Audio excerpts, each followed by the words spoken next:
ஆண்டாள் திருவடிகளே சரணம். நீளாதுங்கஸ்தனகிரிதటీ சுப்தமுத்போத்ய கிருஷ்ணம் பாரார்த்யம் ஸ்வம் ஸ்ருதிசதசிரசித்தமத்யாபயந்தி ஸ்வோச்சிஷ்டாயாம் ஸ்ரஜி நிகளிதம் யா பலாத்கிருத்ய புங்க்தே கோதா தஸ்யை நம இதமிதம் భూయ ఏవాస్తు భూయః. జై శ్రీమన్నారాయణ.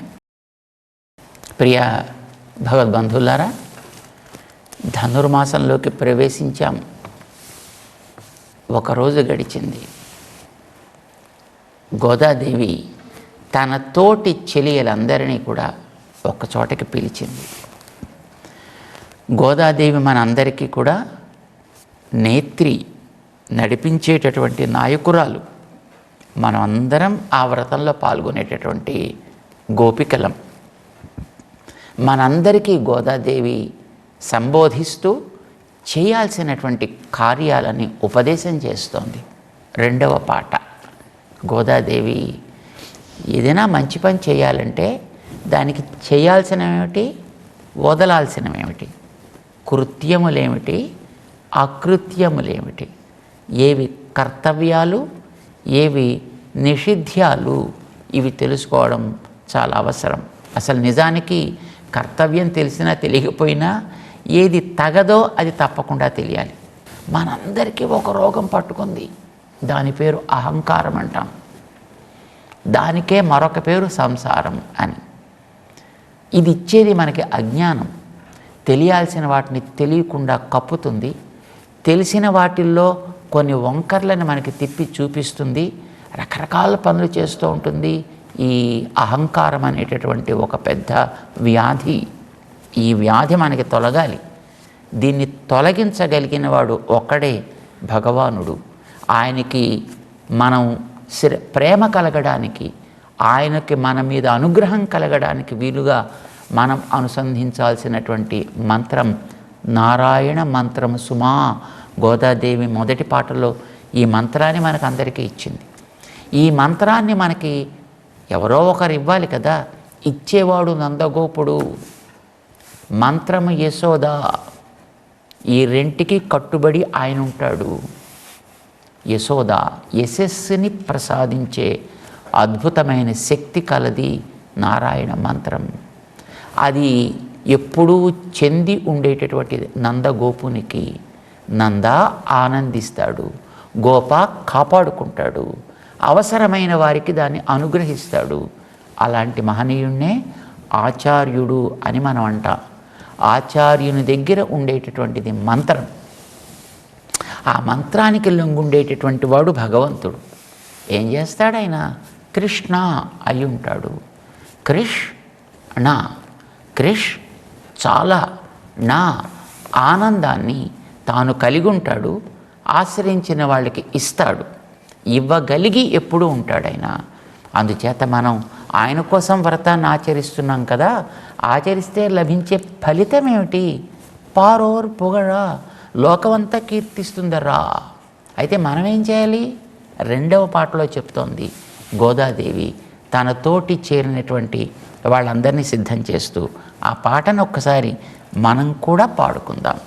ఆండాళ్ తిరువడిగళే శరణం. வையத்து வாழ்வீர்கள் நாமும் நம் பாவைக்கு செய்யும் கிரிசைகள் கேளீரோ.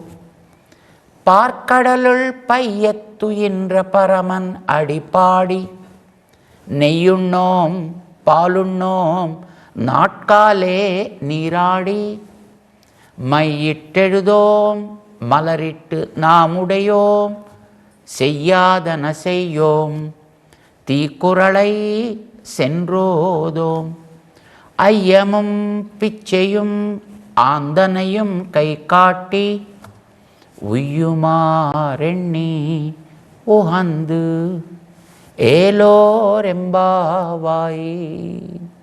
తనని నిరంతరము మనం అనుగ్రహించగలిగే రూపంలో నిలిపింది అంటే ఎంత శక్తి కలిగింది అన్నట్టు.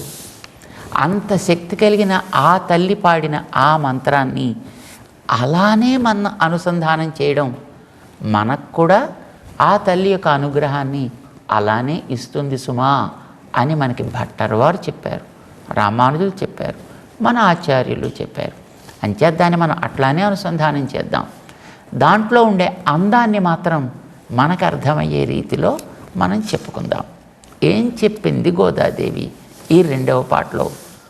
వయ్యత్తు వాళ్వీర్గాళ్, ఈ వయ్యత్తు ఈ భూమి మీద, వాళ్వీర్గాళ్ ఆనందించాలి అనుకునేవాళ్ళు ఎవరెవరుంటే వాళ్ళల్లా రండరా. ఎంత విశాలం గోదాదేవి యొక్క హృదయం.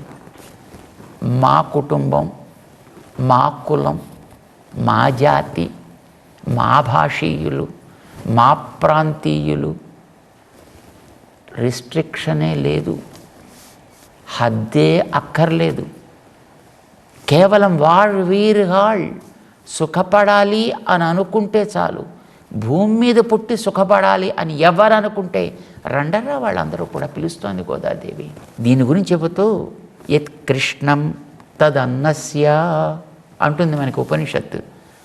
నలుపుతనం అనేటటువంటిది ఈ భూమికి లక్షణం, తమో గుణాన్ని ఇవ్వడం అనేటటువంటిది. కనుక భూమి తమస్సుకి ప్రతీక. ఇక్కడ పుట్టాడు అని అంటే తమస్సుకి వాడు లొంగి ఉన్నాడు అని అర్థం. ఇలాంటి భూమిలో ఉంటూ సుఖపడాలి అని అనుకోవడం ఎంత ఆశ్చర్యం. ఎందుకంటే సుఖం అనేటటువంటిది దుఃఖములు కలగని అతి ఆనందపు స్థితి. అది సాత్వికం అలాంటి సత్వప్రచురమైనటువంటి స్థానాల్లో మాత్రమే లభించేది, ఎవరికో నిత్యులకి ముక్తులకి లభించేది. కానీ ఇక్కడ వయ్యత్తు వాడువు, భూమి మీద ఉంటూ సుఖం అని అనుకోవడం కుంపట్లో తామర పువ్వులు పుట్టాలి అనుకోవడం లాంటిది, సాగదు. కానీ ఆయన అనుగ్రహం కలిగితే లభిస్తుంది. అది మన యందు కలిగింది కనుక మనకి బాగుపడాలనేటటువంటి శ్రీకృష్ణ ప్రేమ కలగాలనేటటువంటి ఒక తపన మనలో ఏర్పడింది. ఇది అతి అద్భుతం, ఇది అతి ఆశ్చర్యం. అంచేత అసలు మిమ్మల్ని చూస్తే నాకు ఎంతో ఆశ్చర్యం వేస్తోందర్రా, కానీ చెప్తానర్రా అని పాపం ఒక్కడు సిద్ధపడితే చివరికి 90 ఏళ్ల వయసు దాటిన తర్వాత ఒక్కడు దొరికాడు అర్జునుడు. ఆ విన్నవాడు కూడా ఇందులోంచి విన్నాడు, అందులోంచి వదిలేసినట్టుగా అయిపోయింది అతని స్థితిని. తర్వాత గమనిస్తే లంకలో విభీషణుడు చెప్తానన్నాడు మంచి, వినడానికి మనిషేడెక్కడ? రావణాసురుడి చెవులో ఇల్లు కట్టుకుపోరాడు, వినలే. చుట్టూ ఉండేవాళ్ళు ఎవరు అతన్ని విననివ్వలే. ఇది భూమి యొక్క లక్షణం. కనుక ఇక్కడ ఉండడము, మంచిని వినడం, మంచిని తలవడం, మంచిని చెయ్యడం, ఈ ఒకదాంతో పొసగనివి. ఎక్కడైనా పొసగింది అంటే అదేమిటో మనకి ఒక పెద్ద ఆశ్చర్యకరమైనటువంటి ఒక విచిత్రాన్ని చూస్తున్నట్టు అనిపిస్తుంది అన్నమాట. హిరణ్యకశిపుడి కడుపున ప్రహ్లాదుడు పుట్టినట్టు అన్నమాట. మిమ్మల్ని చూస్తే అట్లా అనిపిస్తోందర్రా. ఇంతమంది కృష్ణవ్రతం చేయాలి, స్నానవ్రతం చేయాలి, ధనుర్మాస వ్రతం చేయాలంటే ఇంతమంది మీరందరూ సిద్ధపడి వచ్చారే. వయ్యత్ వాళ్వీర్గాళ్, ఆశ్చర్యం కలిగింది గోదాదేవికి అంతమందిని చూస్తుంటే. సరే, ఇంతకీ ఏం చేద్దామంటావు? నాముం నం పావైక్ సెయ్యం కిరిసెయ్గళ్ కేళీరో. నాం మనం, మిగతా వాళ్ళంటి వాళ్ళం కాం కదా మనం. మిగతా వాళ్ళంతా ఈ చుట్టూ ఉండేటువంటి ప్రభావాలకి లోనైపోయి అవే కోరుకుంటూ వాటినే అనుభవిస్తూ తిరిగి మళ్ళీ వాటిలోనే పొంగుతూ వాటిలోనే తిరుగుతూ అవి తప్ప వేరే బతుకు లేనట్టుగా ఉండేవాళ్ళు ఈ లోకులంతా కూడా. కానీ మీరు అట్లాంటి వాళ్ళు కాదే. అందులోంచి వెనక్కి తిరిగి శ్రీకృష్ణుణ్ణి మీరు భావిస్తున్నారు, శ్రీకృష్ణుణ్ణి మీరు కోరుతున్నారు, ఆయన సేవని మీరు కోరుతున్నారు. కనుక మీరు మిగతా వాళ్ళకంటే విలక్షణులు. మీరు కాదు, నేను కూడా దాంట్లో. నేను కూడా మీతో పాటు ఒక వ్యక్తిని కదా. చేత నామం, దాంతోపాటు నంపావైక్, మనం చేసే వ్రతం కూడా విలక్షణమైన వ్రతం. ఒకసారి లభిస్తే నశించనిదై ఉండే శ్రీకృష్ణ సేవా సంపదని మీరు కోరుకుంటున్నారు కనుక నంపావై, మనం చేసే వ్రతం మిగతా వాటికంటే విలక్షణం. అయితే ఇంత గొప్ప వ్రతమైనా మరి దీనికి చేసేవి కూడా అంత గొప్పగానే ఉంటాయి కదా అంటే, మామూలుగా అయితే లోకంలో అంతే అనుకో, చేసే పనిని బట్టి దానికి కావాల్సిన యోగ్యతల్ని మనం సంపాదించడానికి కూడా అంత కష్టం అవుతుంది.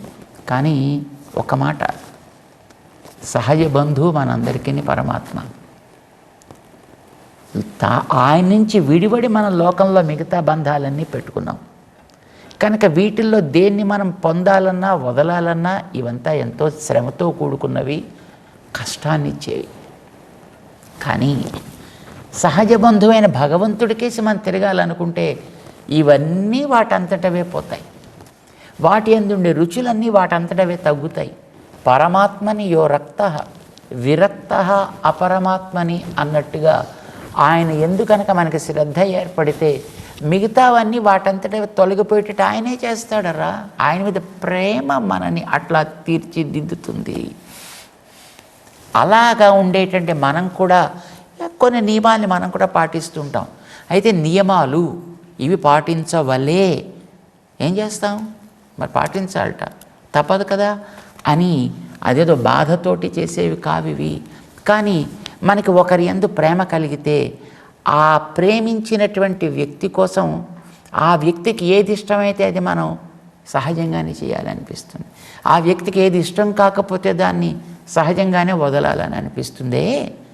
అట్లా ప్రేమతో, కృష్ణ ప్రేమతో ఏవి మనం చేస్తామో అవే కర్తవ్యాలు.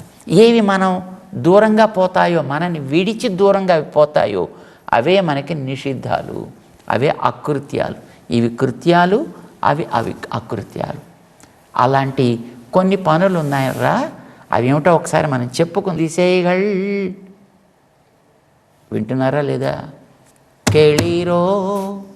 గోదాదేవి చెబుతుంటే అరే ఇంత సులభమా, ఇంత గొప్పదా, ఇంత బాగుంటుందా అని వాళ్ళంతా పాపం అట్లాగా చిత్రప్రతిమల్లాగా అలా చూస్తూ ఉండిపోతే గోదాదేవి ఏయ్ కేళీరో, వినండర్రా ముందర. ఇప్పుడు మనం ఉండేది పని చేయాల్సిన చోటు, మేత మేసే చోటు కాదు. మేత మేసే తర్వాత ఇప్పుడు ప్రస్తుతం పని చేసే చోటు. ఇక్కడ నెమరు వేస్తూ కూర్చుంటే ఎట్లాగా? అంచేత ఇక్కడ ఫస్ట్ ముందర వినాలి, విని చేయాలి. ఆ తర్వాత అప్పుడు ఆనందాన్ని ఆస్వాదించాలి. అంచేత ఇది ఆనందాన్ని ఆస్వాదిస్తూ అందులో మగ్నమయ్యే చోటు కాదర్రా, ముందర వినండి. కేళీరో. గోదాదేవి టీచర్ అండి, మంచి టీచర్. మనం గోదాదేవిని గురించి చెప్పే స్తోత్రంలో అనుకున్నాం, అధ్యాపయంతి అంటే పాఠం చెప్తుంది అని. పాఠం చెప్పేవాడికి ఎవరికి చెప్పినా అదే అలవాటు ఉంటుందండి. వింటున్నావా అంటాడు, పాఠం గట్టిగా చెప్తాడు. అవసరమైతే కొంచెం గట్టిగానైనా చెప్పి వాడికి అర్థమయ్యేటట్టు చేస్తాడు. మా గోదాదేవి మంచి టీచర్. అందుకోసం వీళ్ళకి వాళ్ళకి అనే ప్రశ్న లేదు ఆవిడ దగ్గర. అటు కృష్ణుడు వచ్చినా ఆయనకి పాఠం చెప్తుంది, మనం ఎదురు పెడితే మనకి పాఠం చెప్తుంది ఆవిడ. ఇప్పుడు మనందరికీ పాఠం చెప్తుంది గోదాదేవి. కేళీరో, వినండరా అంటోంది. సరే సరే సరే పాప మన వాళ్ళంతా కొంచెం వెంటనే తెలివిలోకి వచ్చారు. చెప్పు తల్లి, మనం ఏం చేద్దాం, వినండి. చేసేది ఒకటి చెప్తా, వదిలేది ఒకటి చెప్తా, ఓకేనా? ఇలా మొత్తం మీకు ఒక 6 విషయాలు చెప్తా, మీకు జాగ్రత్తగా నోట్ చేసుకోండి అని గోదాదేవి చెప్తోంది. మొట్టమొదట మనం ఏది చేస్తామో ఇది నిర్బంధంగా చెయ్యాలి కాదు, చెయ్యకుండా ఉండలేక ఏం చేస్తామో మొట్టమొదటి చెప్తున్నాను, వినండి. చెప్పమ్మా. పార్కడలుల్ పై ఎత్తు ఇంద్ర పరమన్ అడి పాడి. మొట్టమొదటి మేము చేసేది పాట. ప్రేమ అతి దుఃఖం. ఏమవుతుందో తెలిసినా, ప్రేమ అతిగా పొంగినా అది ఎక్కడో ఒక చోట నుంచి బయటికి ప్రసరించాలి కదా. దుఃఖం అతిగా అయినా ఎక్కడో ఒక చోట నుంచి ప్రసరించాలి. చేత అధికమైతే మొదటి ద్వారం నోరు కదా, చేత నోటి ద్వారా బయటకు వస్తుంది. అది ప్రేమతో పాడితే పాట అవుతుంది, ప్రేమ లేకుండా పాడితే ఏడుపు అవుతుంది. వీళ్ళకి ప్రేమ ఇది ఇంకొంచెం పైకి మరి కొంచెం అధికంగా పొంగితే ఆనంద బాష్పాలుగా మారుతుంది. అది లేకుండా పాడితే ఏడుపు అంటాం దాన్ని. వీళ్ళకి ప్రేమ, కృష్ణ ప్రేమ అత్యధికం కనుక అది ఒక పాట. ఆడి పాడి ఏం పాడతారు వీళ్ళు? పాడేది అడుక్కునేవాడు కూడా పాడుతుంటాడండి, డబ్బాలో వేసేంతవరకు. వేయగానే అయిపోతుంది వాడి పాట. కానీ వీళ్ళదలా అయ్యే పాట కాదు ఇది. ప్రేమ ఎంతవరకు ఉంటే అంతవరకు పాట సాగుతూ ఉంటుంది. ప్రేమకి అంతం లేదు కనుక పాటకి అంతం లేదు ఇక్కడ వీళ్ళ దగ్గర. అయితే ఈ ప్రేమ దేని యందు? తమ సహజ స్వరూపమైనటువంటి సేవలు అందుకునే ఆయన యొక్క దివ్య పాదార విందాల యందు. ఎందుకు ఆయన పాదాల మీద అంత ప్రేమ అంటే, ఈ లోకంలో అహంకారం అనేటటువంటి ఊబిలో మ్రగ్గుతూ ఉండేటటువంటి జీవరాశిని చూసి సహించలేక ఎలాగైనా వీళ్ళని ఉద్ధరించడానికి నేను ఏమైనా సరే చెయ్యాలి అని తనకంటూ సహజంగా ఉండేటటువంటి ఒక దివ్య సంస్థానమైనటువంటి వైకుంఠాన్ని వదిలి అక్కడి నుంచి ఒక అడుగు కిందకి దింపి, అది నిత్య విభూతి అని అంటాం. విరజ దానికి హద్దు. ఈ విరజకి ఈవల ఉండేది, మనమందరం ఉండేదంతా అక్కడ లీలా విభూతి అని అంటాం. ఇక్కడ మనమంతా తిరుగుతూ ఉంటాం. ఈ తిరుగుడు ఎక్కడి నుంచి ఎక్కడి దాకా తిరుగుతూ ఉంటే చీమ నుంచి బ్రహ్మ దాకా తిరుగుతూ ఉంటాం. అది మనం చేసుకునేటటువంటి కర్మలని బట్టి, అహంకారపు ప్రభావాన్ని బట్టి, చేసే పనులని బట్టి మనకి ఏదో ఒక శరీరం, దేవ శరీరమో, మానవ శరీరమో, తిరియక్ శరీరమో, స్థావర శరీరమో, ఆ శరీరంలోకి మనం ఎప్పుడూ తిరుగుతూనే ఉంటాం. ఇందులో ఎక్కడైనా తిరగని ఈ జీవుణ్ణి నేను ఉద్ధరించాలి అని అనుకుని ఆయన అక్కడి నుంచి మురికి కూపమైనటువంటి దీంట్లోకి ఆయన దిగుతున్నాడు. మన కోసమని తన పవిత్రతని కూడా చూడకుండా ఒక్కసారి ఈ లోకంలోకి దిగడానికి అడుగు ముందుకు పెట్టాడు. అందుకు ఆ పాదాన్ని మనం పాడదాం. అడి పాడి, ఎవరి పాడి? పార్కడలుల్ పై ఎత్తుయిన్రా. పాలసాగరంలో, క్షీరసాగరంలో ఆయన పాప నిద్రపోవట్లే. ఎవడైనా తను పిలుస్తాడేమో, ఎవడైనా తను కావాలంటాడేమో, వెంటనే మనం వెళ్ళి రక్షించాలి అని గజేంద్రుడి పిలుపు వినగానే ఉరుకులు పరుగులతో వచ్చినట్లుగా రావటం కోసమని పై ఎత్తు ఇన్రా, శ్రద్ధగా, చాలా జాగ్రత్తగా, అతి పరాకు లేకుండా వినడానికి వచ్చినటువంటి మొదటి స్థానం క్షీరసాగరం. అక్కడికి వచ్చాడంటే ఆయన పాదానికి మనం కృతజ్ఞత చెప్పకుండా ఎట్లా ఉంటాం కనుక, అది పాటగా రాకుండా ఎట్లా ఉంటుంది కనుక, పరమనడి పాడి పాడామా, అబ్బా అది ఒక అద్భుతమైన అమృతం అండి. కడుపు నిండిపోయింది. ఇంకా నిండిపోయిన కడుపుకి మళ్ళీ ఇంకా ఏం తింటాం కనుక, నెయ్యున్నోం, పాలున్నోం, వదిలేటటువంటి ఏదో చెప్తాం. మొట్టమొదటి చేయాల్సిన పని చెప్పింది ఒకటి పాడుట, రెండవది వదిలిపెట్టేటటువంటి అకృత్యాలు ఏమిటో చెప్తోంది అన్నమాట. అంటే ఏది వదలాలో చెప్తోంది అనమాట, ఏది మనం చెయ్యమో చెప్తోంది. నెయ్యున్నోం, పాలున్నోం, నేతిని పాలని తినము. ఎందుకంటే అవి అవసరాలు కాదు, అవి విలాసాలు. మామూలుగా తినే ఆహారానికి మామూలు అన్నం చాలు. పాలు, పెరుగు, నెయ్యి ఇలాంటివి అందులో ఉండే భోగ్యతని పెంచేవి. ఇవి కృష్ణుడికి ఇష్టమైనవి. ఆయన యొక్క సన్నిధానం లేనప్పుడు ఆయనకి ఇష్టమైన వాటిని మేము ఎట్లా తినగలం కనుక వాటిని మేము స్పృశించము. నెయ్యున్నోం, పాలున్నోం, వాటిని మేము దూరంగా పెట్టేస్తాం. పాట పాడతాం, కడుపు నిండింది కనుక అవి సహజంగానే దూరం అయిపోతాయి. కాక అవి కృష్ణుడికి ఇష్టం కనుక వాటిని మేము ఆయన లభించేంత వరకు స్పృశించం. ఆయనే వచ్చి తాగమంటే నో ప్రాబ్లం కనుక అప్పుడు స్వీకరిస్తాను. నెయ్యున్నోం, పాలున్నోం, చేయని పనులు చెప్పారు. ఇప్పుడు మళ్ళీ చేసే పని ఇంకోటి చెప్తున్నా. నాట్కాలే నీరాడి, తెల్లవారుతూనే స్నానం ఆడతాం. ఎందుకంటే కృష్ణుడు తెల్లవారిన తర్వాత పశువుల వెంటబడి ఎక్కడికైనా వెళ్ళిపోతాడు కదా, అడవుల్లోకి వాటిని మేపుకోవడం కోసం. వెళ్ళడానికి ముందే ఆయన యొక్క దర్శనం మాకు కావాలి. అంచేత మేము ఆయన దగ్గరికి వెళ్ళేటప్పుడు సంసిద్ధమై వెళ్ళాలి కదా. చేత నాట్కాలే నీరాడి, ఎడబాసి గుండె ఎంత బీటలు వారిందో ఏంటి. దీన్ని చల్లబరిచేటట్టుగా నీటిలో ఉండేటువంటి చల్లదనం పోకముందే సూర్యస్పర్శ కలిగినటువంటి రజోగుణంతో నీళ్లలో చల్లదనం పోకముందే నీరాడి వాటిలో మేము స్నానమాడి మా తాపాన్ని తీర్చుకుని శుద్ధి చేసి అప్పుడు కృష్ణుడి దగ్గరికి వెళ్ళాలి. అంతేకాదు మేము పొద్దున్నే తెలతెలవారుతూనే స్నానం ఆడతాం. వ్రతం అంటే అదే కదండి. వ్రతం చేసేటప్పుడు భోగ్య పదార్థాలను మనం దూరంగా పెడతాం. స్నానం తెలతెలవారుతూనే, అంటే స్నానం ఈవేళ కొత్తగా చేస్తామని కాదండి. పాపం ఎప్పుడు వీళ్ళకి స్నానం చేసి అలవాటు ఉన్నా ఆ సమయంలో కొంచెం ఇంకా తెలతెలవారుతూనే చేస్తాం.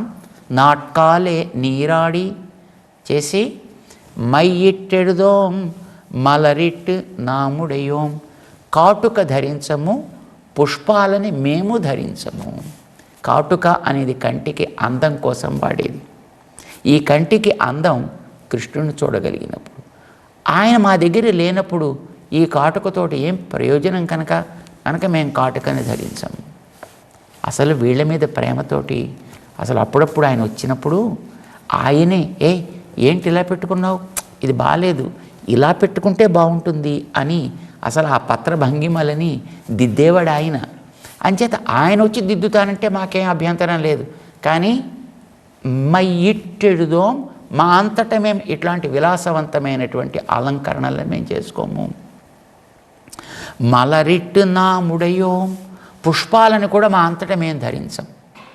ఆయన వచ్చి ధరింపచేస్తానంటే మాకు అభ్యంతరం లేదు, కోరుకునేది అదే కదా.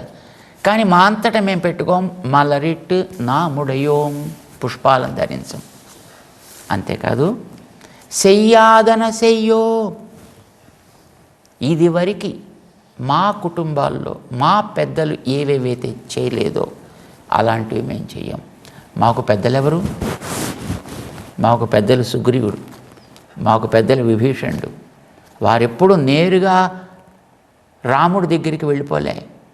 సుగ్రీవుడు లక్ష్మణ్ణి ముందు పెట్టుకు వెళ్ళాడు, విభీషణుడు సుగ్రీవుణ్ణి ముందు పెట్టుకుని వెళ్ళాడు. అంటే మనం భగవంతుడి దగ్గరికి వెళ్ళేటప్పుడు ఆయన ప్రేమని ఈవరకే సంపాదించిన పెద్దలని ముందు పెట్టుకుని, అంటే భక్తులని భాగవతోత్తములని ముందు కలిగి వారి ద్వారా వెళ్ళాలి. అంతేకాని నేరుగా వెళ్ళిపోకూడదు. మా అందరికీ కృష్ణుడు అంటే అంతే అతిశయించిన ప్రేమ ఉంది. ఆయన అందరినీ రమ్మన్నాడు కనుక అందరం ఎవరి మటుక్కి వాళ్ళే పొలోమంటూ వెళ్ళిపోం. మేము అందరినీ పెద్దల్ని ముందు పెట్టుకుని లేపి వాళ్ళతో కలిసి అప్పుడు మనం వెళ్ళాలి. అర్థమైందా? అంచేత సెయ్యాదన సెయ్యోం, మన పెద్దలు చేయని స్వతంత్రమైన పనులని మనం చెయ్యము. తీకురళై సెన్రోదోం, ఇది చాలా ఇంపార్టెంట్ అండి. ఏంటది? చెడు మాటలని కోరి పలుకము. మంచి తెలిస్తే ఎవరికి చెప్పబుద్ధి అవదండి. కానీ చెడు అని దేన్నైనా మనం అనుకుంటే మాత్రం అది కడుపులో ఇమడదది.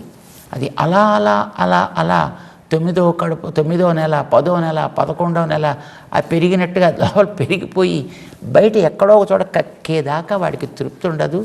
ఎవడి చెవో కొరకాలనిపిస్తుంది. ఆ చెవిని కొరుకుతూ మొత్తం వాడికంతా విషాన్ని ఇవ్వాలని అనిపిస్తుంది. ఆ చాలా పెద్ద ప్రమాదకరమైనటువంటి అలవాటు అండి. ఇక్కడ మాటలు అక్కడికి, అక్కడ మాటలు ఇక్కడికి చేరవేసేటటువంటి లక్షణం. తీక్కురళై సెన్రోదోం, వీలైనంత వరకు చెడు మాటలని మేము పలకము. లేదు ఇతరుల్లో ఉండేటువంటి లోపములని మేము పలికి వాళ్ళని కష్టపెట్టము. పుల్ల విరుపు మాటలు ఆడము. అంటే ఎప్పుడైనా ఏదైనా ఒకటి ఎవడైనా అడిగితే అది నీకు తెలిస్తే దాన్ని చెప్పచ్చు. కానీ అడగకుండా పని కట్టుకోవాలి. ఇదిగో నీ ఒక్కడికే చెప్తున్నా, ఎవరికీ చెప్పకు, చాలా జాగ్రత్త. ఇది చాలామందికి అలవాటు ఉంటుంది. ఇలాంటి పనులని మేము చెయ్యము. ఈ ధనుర్మాస నెల రోజులు మాకు ఇది ఒక వ్రతం. తీక్కురళై చెన్రోదోం, అంతేకాదు అయ్యమం పిచ్చెయ్యం ఆందనయం కైకాట్టి. అయ్యం పిచ్చై, దానము ధర్మము. యోగ్యత తెలిసి పెద్దలకి మంచి కార్యాల కోసం సత్పాత్రలో చేసేటటువంటిది దానము అని అంటాం. వ్యక్తి యొక్క స్థితిని గమనించి ఆర్తుడై ఉంటే అతని కష్టాన్ని తొలగించడం కోసం దయతో ఆ వ్యక్తికి మనం అర్పించేటటువంటిది ధర్మము అని అంటాం.